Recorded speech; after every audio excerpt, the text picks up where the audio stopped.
चकवाल की तहसील तलगंग में डकैती की वारदातों में बेतहाशा इजाफा हो गया। पुलिस जराइम की वारदातों पर काबू पाने में नाकाम हो गई। तलगंग के इलाके टम्मन रोड डोक अवान पर दिन दहाड़े डाकुओं ने 2 से ज्यादा दुकानों और कई अफराद को लूट लिया।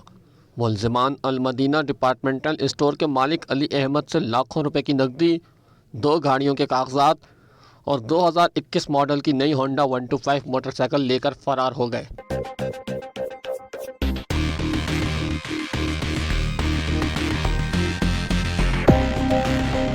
दुकान की सीसीटीवी फुटेज भी सामने आ गई, जिसमें नकाबपोश 3 डाकुओं को लूटमार करते देखा जा सकता है। दुकान मालिक की जानिब से मज़ाहमत करने पर मुलजिमान ने इन पर बंदूकें तान ली और जान से मारने की धमकी दी। डाकू करीब मौजूद एक और जनरल स्टोर में दाखिल हुए और वहां से भी नकदी लूट ली, जबकि दुकान में मौजूद अफराद से मोबाइल फ़ोन भी छीनकर फरार हो गए। दुकान मालिक का कहना था कि टम्मन रोड डोक अवान के अतराफ के इलाकों में दिन दिहाड़े डकैती की वारदातों में बेतहाशा इजाफा हो गया है, लेकिन पुलिस जराइम पर काबू पाने में नाकाम नजर आती है, जिससे शुबा होता है कि शायद मुलजिमान को पुलिस की सरपरस्ती हासिल है।